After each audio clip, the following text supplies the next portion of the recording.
우리의 마음은 끊임없이 생각이 오가는 공간입니다. 그 안에는 선한 생각도 있지만 때로는 악한 생각이 조용히 들어와 우리를 흔들기도 합니다.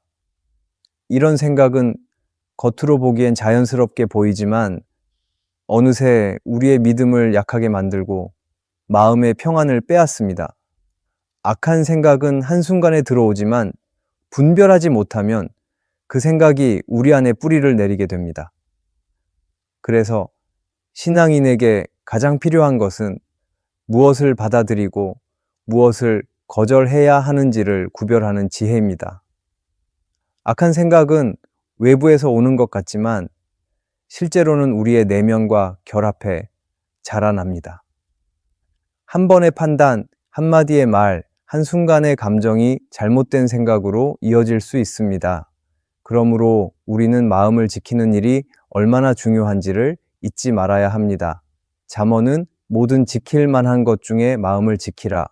생명의 근원이 이에서 난다고 말씀합니다. 생각은 결국 우리의 삶을 결정합니다. 어떤 생각을 품느냐에 따라 신앙의 방향이 달라지고 하나님과의 관계도 달라집니다. 이 설교는 단순히 나쁜 생각을 하지 말자는 이야기가 아닙니다. 악한 생각이 들어올 때 그것을 어떻게 분별하고 다스릴 수 있는지를 함께 배우기 위함입니다. 하나님께서 주시는 평안한 생각과 사단이 주는 혼란스러운 생각을 구별하는 지혜가 필요합니다. 오늘은 악한 생각이 들어올 때 우리가 어떻게 분별해야 하는지를 살펴보며 하나님 안에서 마음을 지키는 길을 함께 나누려 합니다. 첫째, 감정이 앞설 때에 즉시 행동하지 말고 조용히 기도로 마음을 정리해야 합니다. 우리의 마음은 상황에 따라 쉽게 흔들립니다. 예상치 못한 말 한마디, 이해되지 않는 일, 또는 억울한 순간을 마주하면 감정이 앞서고 이성은 뒤로 물러납니다. 그때 우리는 판단보다 반응을 먼저 하게 됩니다. 그러나 감정이 앞설 때 내리는 결정은 대부분 후회로 이어집니다. 감정은 불과 같아서 잠시 뜨겁지만 금세 사라지고 그 뒤에는 냉정한 현실이 남습니다. 그래서 신앙인은 감정이 앞설 때 바로 행동하지 않고 잠시 멈추어 서서 하나님께 마음을 내려놓을 수 있어야 합니다. 하나님은 우리가 감정을 억누르기를 원하시는 것이 아니라 그 감정을 다스리기를 원하십니다. 성경에서도 분노 자체를 죄라고 하지는 않습니다. 그러나 분노가 죄로 이어지지 않도록 주의하라고 말씀합니다. 모세는 하나님께 쓰임받는 사람이었지만 감정이 앞서 바위를 2번 치는 실수를 범했습니다. 그 한순간의 감정이 그의 사역에 큰 결과를 가져왔습니다. 모세가 하나님과 동행하던 사람임에도 불구하고 감정에 휘둘렸다는 것은 우리도 언제든 그런 실수를 할 수 있음을 보여줍니다. 감정이 앞설 때 가장 먼저 해야 할 일은 멈추는 것입니다. 그 즉시 반응하지 않고 조용히 숨을 고르며 마음을 하나님께 향하게 해야 합니다. 하나님은 우리가 상황보다 먼저 그분께 시선을 두기를 원하십니다. 감정의 폭풍이 밀려올 때 잠시 멈추어 기도하는 일은 단순한 행동이 아니라 하나님께 마음을 의탁하는 신앙의 표현입니다. 우리가 기도할 때 하나님은 마음을 차분하게 하시고 그 감정 속에 담긴 진짜 문제를 보여주십니다. 감정이 앞설 때 우리는 종종 상대방의 잘못만 크게 보지만 하나님은 그 순간 우리 자신의 내면을 먼저 다루십니다. 왜 이런 감정이 생겼는지, 그 안에 어떤 상처나 자존심이 있는지를 비추어 보게 하십니다. 감정을 즉시 행동으로 옮기면 관계가 깨지고 후회가 남지만 기도로 감정을 정리하면 상황보다 마음이 먼저 다스려집니다. 신앙의 성숙은 바로 그 순간에 결정됩니다. 감정이 아니라 믿음으로 반응하는 사람은 마음의 평안을 잃지 않습니다. 기도는 감정을 억누르는 행위가 아니라 하나님께 감정을 맡기는 과정입니다. 울고 싶으면 울어도 됩니다. 그러나 울면서 하나님께 그 감정을 내어드려야 합니다. 하나님은 우리의 눈물 속에서도 일하십니다. 감정을 억누르려 하면 내면은 더 큰 혼란에 빠지지만 하나님께 솔직히 고백하면 마음이 정리됩니다. 기도 속에서 우리는 감정의 방향을 바꾸는 법을 배웁니다. 분노가 사랑으로, 두려움이 평안으로, 불안이 믿음으로 바뀌는 자리, 그것이 바로 기도의 자리입니다. 감정이 앞설 때 기도하지 않으면 그 생각은 쉽게 왜곡됩니다. 사람의 마음은 자신이 보고 싶은 대로 보려 하기 때문입니다. 그러나 기도하면 하나님께서 진실을 보게 하십니다. 하나님은 우리가 억울함 속에서 다른 이의 잘못만 보는 것이 아니라 그 상황 속에서도 자신을 돌아보게 하십니다. 그리고 분노의 순간에조차 용서할 수 있는 힘을 주십니다. 기도는 감정을 없애는 행위가 아니라 그 감정이 하나님의 뜻에 맞게 쓰이도록 정화시키는 시간입니다. 감정이 앞설 때 즉시 행동하지 않는 것은 약함이 아니라 지혜입니다. 잠시 멈추는 사람은 단지 참는 것이 아니라 하나님이 일하실 시간을 드리는 것입니다. 그 짧은 멈춤이 관계를 지키고 마음을 살리고 믿음을 더 깊게 만듭니다. 하나님은 우리가 그분께 의지하는 그 순간 마음의 혼란을 잠잠하게 하시고 새로운 평안을 주십니다. 우리의 신앙은 감정을 억제하는 데 있지 않고 감정 속에서도 하나님께 나아가는 데 있습니다. 감정이 앞설 때 조용히 멈추어 하나님께 마음을 드리십시오. 그 순간 하나님은 우리 안에 평안을 주시고 그 감정조차 믿음의 성장으로 바꾸어 주십니다. 감정에 이끌리는 삶이 아니라 기도로 다스리는 삶이 될 때 신앙은 한층 더 깊어질 것입니다. 둘째, 생각이 평안을 주는지 혼란을 일으키는지 구별해야 합니다. 하나님께서 주시는 생각은 언제나 마음에 평안을 줍니다. 그 생각이 비록 내게 도전이 되거나 때로는 부담스럽게 느껴질지라도 그 중심에는 흔들리지 않는 평안이 있습니다. 반대로 악한 생각은 겉으로는 옳아 보이지만 마음속 깊은 곳에서는 불안과 혼란을 일으킵니다. 그래서 신앙의 성숙은 생각의 내용보다 그 생각이 내 안에 어떤 열매를 맺는지를 분별하는 데서 시작됩니다. 하나님께서 주신 생각은 마음을 안정시키지만 악한 생각은 마음을 어지럽히고 관계를 흔듭니다. 우리의 생각은 매일 수없이 지나갑니다. 그중 어떤 생각은 스쳐 지나가지만 어떤 생각은 마음에 남아 행동으로 이어집니다. 문제는 그 생각이 진리에서 온 것인지 아니면 두려움과 욕심에서 비롯된 것인지 모를 때가 많다는 것입니다. 그래서 우리는 그 생각이 나를 더 하나님께 가까이 이끄는지 아니면 점점 멀어지게 하는지를 살펴야 합니다. 하나님이 주신 생각은 우리를 회복시키고 악한 생각은 우리를 피곤하게 만듭니다. 평안을 주는 생각은 방향을 분명히 하지만 혼란을 주는 생각은 결정을 흐리게 합니다. 성경 속 사탄의 가장 큰 전략은 마음을 혼란스럽게 만드는 것입니다. 에덴 동산에서 뱀은 하와에게 하나님의 말씀을 교묘히 왜곡하며 불안을 심어주었습니다.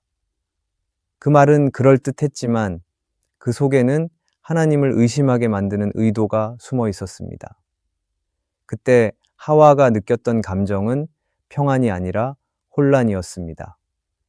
하나님이 정말 나를 사랑하시는가? 하나님이 나에게 좋은 것을 숨기신 것은 아닌가 하는 불안이 마음을 채웠습니다. 바로 그 틈으로 죄가 들어왔습니다. 악한 생각은 이렇게 평안을 빼앗고 혼란 속에서 우리의 믿음을 흔듭니다.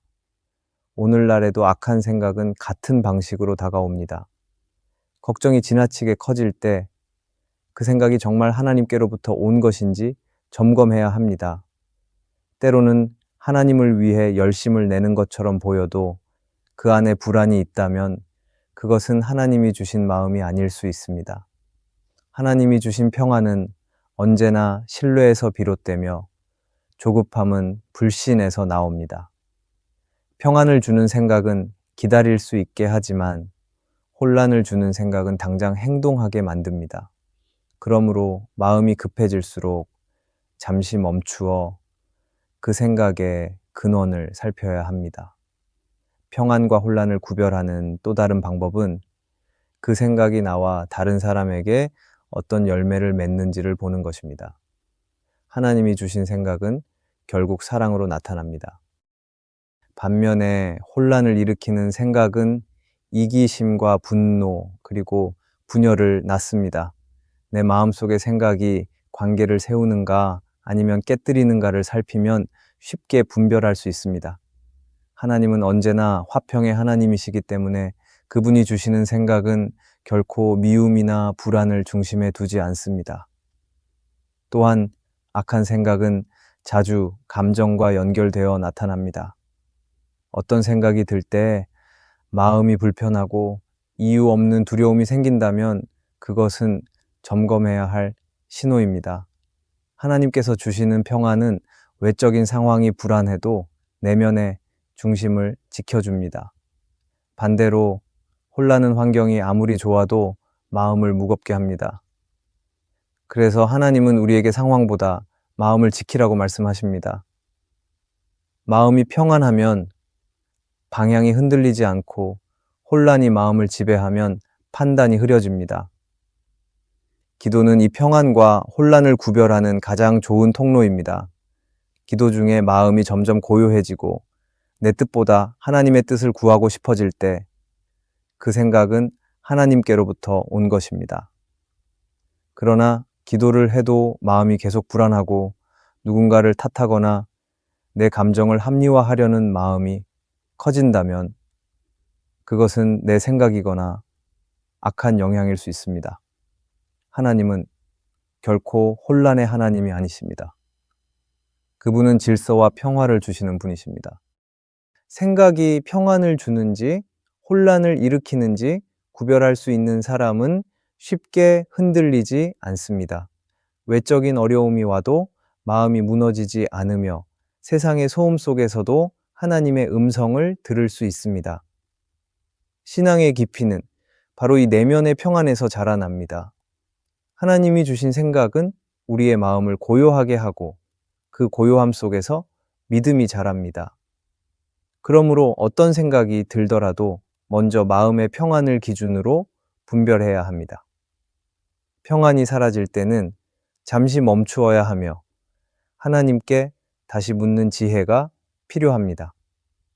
하나님이 주신 평안은 단순한 감정이 아니라 하나님과의 관계 속에서 오는 확신입니다.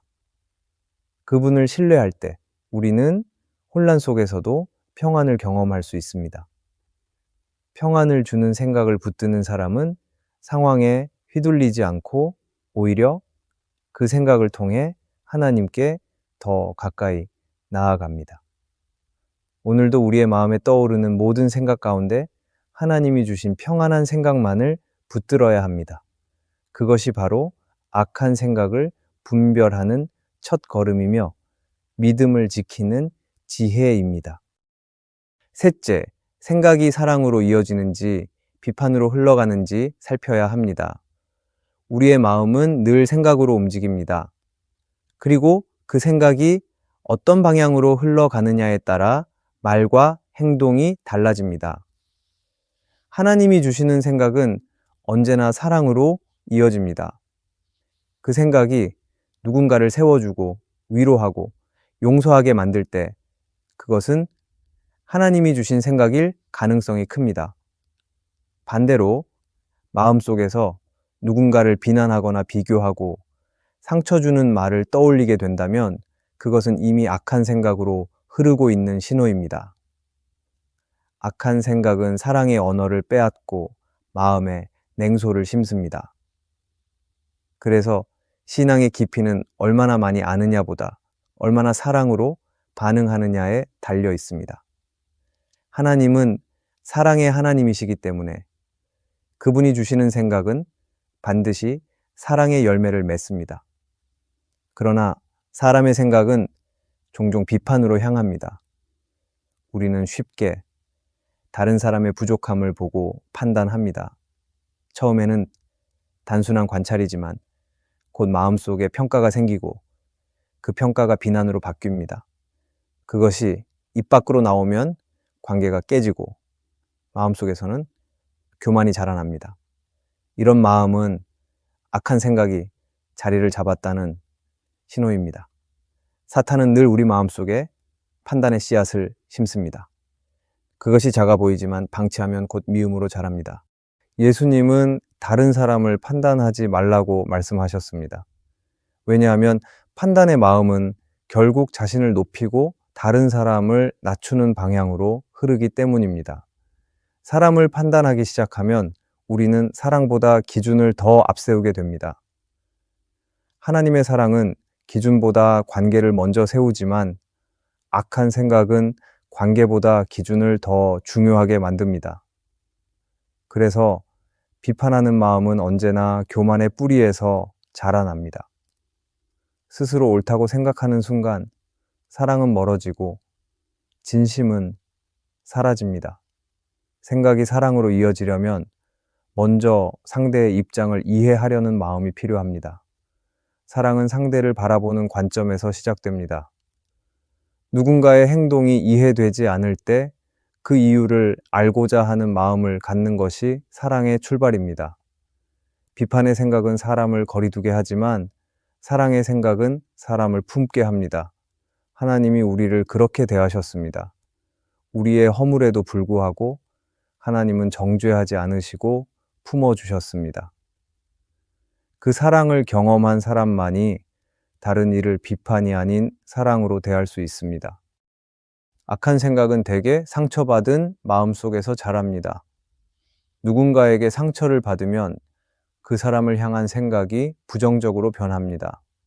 그리고 그 생각이 반복될수록 우리는 사랑을 잃고 판단으로 기울어집니다. 그러나 하나님은 상처를 통해서도 사랑을 배우게 하십니다. 우리가 받은 상처를 하나님께 맡기면 그 자리가 용서의 자리로 바뀝니다. 사랑은 감정이 아니라 결단입니다. 악한 생각이 올라올 때마다 용서하기로, 품기로, 축복하기로 결단할 때 그 생각의 방향은 달라집니다. 또한 사랑의 생각은 행동으로 나타납니다. 사랑을 품은 생각은 말이 부드러워지고 태도가 따뜻해집니다. 반대로 비판의 생각은 얼굴과 말투를 통해 드러납니다. 우리의 신앙이 깊어지려면 생각이 사랑으로 이어지도록 훈련해야 합니다. 사랑으로 생각하고 사랑으로 말하며 사랑으로 행동할 때 그 마음은 점점 예수님을 닮아갑니다. 예수님께서는 십자가 위에서도 자신을 비난하는 자들을 위해 용서를 구하셨습니다. 그분의 생각은 마지막 순간까지 사랑이었습니다. 사랑으로 이어지는 생각은 관계를 세우지만 비판으로 흐르는 생각은 관계를 무너뜨립니다. 신앙의 깊이는 관계 속에서 드러납니다. 사랑을 잃은 신앙은 지식만 남고 비판을 일삼는 마음은 점점 영혼을 메마르게 만듭니다. 그래서 하나님은 우리가 사랑 안에서 진리를 말하기를 원하십니다. 진리만 있고 사랑이 없으면 판단이 되고 사랑만 있고 진리가 없으면 타협이 됩니다. 그러나 하나님이 주시는 생각은 언제나 진리 안에 사랑입니다. 우리는 매일 판단할 일과 사랑해야 할 사람 사이에서 갈등합니다. 그럴 때마다 그 생각이 나를 따뜻하게 만드는지 아니면 마음을 차갑게 만드는지를 살펴야 합니다. 마음이 차가워지고 다른 사람을 향한 연민이 사라질 때 그 생각은 이미 사랑이 아닌 비판으로 기울고 있는 것입니다. 반대로 마음이 부드러워지고 이해하고 싶어질 때 그것은 하나님이 주시는 생각일 가능성이 큽니다. 하나님은 오늘도 우리에게 사랑으로 생각하라고 말씀하십니다. 생각이 사랑으로 이어지면 말이 변하고 말이 변하면 삶이 변합니다. 비판보다 사랑을 선택할 때 악한 생각은 자리 잡지 못하고 물러갑니다. 그리고 그 자리에는 하나님의 평안이 자리하게 됩니다. 생각의 방향이 사랑으로 향할 때 신앙은 깊어지고 마음은 하나님께 더 가까워집니다. 넷째, 생각이 나를 드러내려는지 하나님을 높이려는지 분명히 해야 합니다. 사람의 마음에는 누구나 인정받고 싶은 욕구가 있습니다. 그것은 잘못된 감정이 아니라 자연스러운 마음입니다. 그러나 신앙 안에서 그 마음이 방향을 잃으면 하나님을 섬기려는 마음이 자신을 드러내려는 마음으로 바뀔 수 있습니다. 처음에는 선한 의도로 시작했지만 시간이 지나면서 내 이름이 드러나는 것이 기쁘고 다른 이들의 칭찬이 내 신앙의 기준이 될 때가 있습니다. 그때 우리의 생각은 하나님 중심이 아니라 나 중심으로 기울어집니다. 하나님은 우리가 겉으로 얼마나 열심히 보이는지를 보시지 않습니다. 그분은 언제나 마음의 중심을 살피십니다. 신앙의 깊이는 내가 얼마나 헌신하느냐보다 그 헌신이 누구를 위한 것이냐에 따라 결정됩니다. 하나님을 높이려는 마음이 있을 때 우리의 삶은 겸손해지고 주님의 영광이 드러납니다. 반대로 나를 드러내려는 마음이 자리 잡으면 하나님께 드린 시간조차도 결국 나의 만족으로 변하게 됩니다. 예수님께서는 이런 마음의 흐름을 아셨습니다. 그래서 제자들에게 오른손이 하는 일을 왼손이 모르게 하라고 말씀하셨습니다. 이는 은밀하게 하라는 의미를 넘어서 그 행위의 목적이 사람의 칭찬이 아니라 하나님께 있어야 함을 가르치신 것입니다. 진짜 믿음은 조용히 드러납니다. 사람의 시선을 의식하지 않아도 하나님께서 그 중심을 보시고 사용하십니다. 존 파이퍼는 그의 책 하나님을 기뻐하라에서 이렇게 말했습니다. 하나님이 가장 영광 받으실 때는 우리가 그분 안에서 가장 만족할 때이다. 이 말은 신앙의 본질을 잘 보여줍니다. 하나님을 높이는 삶은 결국 나의 만족이 아니라 하나님의 기쁨을 중심에 두는 삶입니다. 하나님이 영광 받으시는 일이라면 내가 드러나지 않아도 괜찮다고 고백할 수 있을 때 그 사람의 신앙은 깊어집니다. 우리의 생각은 늘 두 방향 중 하나로 흘러갑니다. 하나님을 높이려는 방향이거나 나를 드러내려는 방향입니다. 두 방향은 아주 미세한 차이처럼 보이지만 결과는 완전히 다릅니다. 하나님을 높이는 생각은 겸손과 감사로 이어지고 나를 드러내려는 생각은 교만과 불평으로 이어집니다. 하나님은 자신을 낮추는 자를 높이시고 자신을 높이는 자를 낮추십니다. 따라서 우리가 매일 해야 할 일은 생각의 중심을 점검하는 것입니다. 이 생각이 정말 하나님을 위한 것인지 아니면 나를 위한 것인지를 스스로 묻는 것입니다. 나를 드러내려는 생각은 겉으로는 열심처럼 보일 때가 많습니다. 더 많이 봉사하고 더 많이 헌신하면서도 마음속 깊은 곳에는 내가 인정받고 싶다는 욕구가 자리할 수 있습니다. 그러나 하나님을 높이려는 사람은 자신이 드러나지 않아도 흔들리지 않습니다. 오히려 하나님께서 받으시는 영광이 더 커질 때 기뻐합니다. 그 마음이 진정한 예배의 마음입니다. 하나님을 높이려는 생각은 삶의 태도를 바꿉니다. 말투가 달라지고 관계가 부드러워지고 감사가 늘어납니다. 하나님이 주인이라는 확신이 있을 때 나를 드러내야 할 이유가 사라집니다. 그런 사람은 어떤 자리에 있어도 하나님을 드러내며 그 삶 자체가 예배가 됩니다. 반대로 자신을 드러내려는 사람은 작은 일에도 쉽게 상처받고 낙심합니다. 누군가 알아주지 않으면 서운하고 인정받지 못하면 섭섭함이 생깁니다. 그때마다 우리는 마음의 중심을 다시 하나님께 돌려야 합니다. 하나님은 우리의 이름이 아닌 우리의 순종을 기억하십니다. 세상의 시선에서는 잊혀질 수 있어도 하나님은 숨은 곳에서 충실한 사람을 기억하십니다. 그러므로 우리가 해야 할 일은 드러나는 신앙이 아니라 하나님이 기뻐하시는 신앙을 지키는 것입니다. 하나님을 높이는 사람은 결코 헛된 길을 걷지 않습니다. 그분은 그 마음을 귀하게 보시고 언젠가 하나님의 때에 그 삶을 들어 사용하십니다.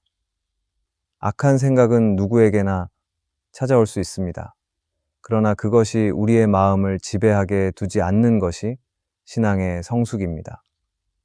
하나님께서 주신 말씀으로 생각을 비추고 평안을 잃는 순간 다시 그분께 마음을 돌릴 때 우리는 악한 생각을 넘어설 수 있습니다. 생각을 다스리는 힘은 의지가 아니라 하나님께 마음을 맡기는 데서 옵니다. 우리의 생각이 점점 더 하나님의 뜻에 가까워질 때 그분의 평안이 우리 안에 자리하게 될 것입니다. 오늘의 말씀이 은혜가 되셨다면 댓글에 아멘이라고 적어주시면 감사하겠습니다. 여러분들이 남겨주시는 댓글은 정말 큰 힘이 됩니다. 그리고 여러분들이 눌러주시는 좋아요와 구독도 큰 힘이 됩니다. 오늘도 함께 해주셔서 감사합니다. 기도하겠습니다. 하나님, 오늘 제 마음을 지켜주시옵소서. 감정이 앞설 때 멈추어 기도하게 하시고 평안을 잃을 때 말씀으로 저를 이끌어 주소서. 비판보다 사랑을 선택하게 하시며 제 생각이 언제나 하나님을 높이는 방향으로 흐르게 하소서. 세상의 소리에 흔들리지 않고 오직 주님 안에서 마음의 평안을 누리게 하소서. 예수님의 이름으로 기도합니다. 아멘.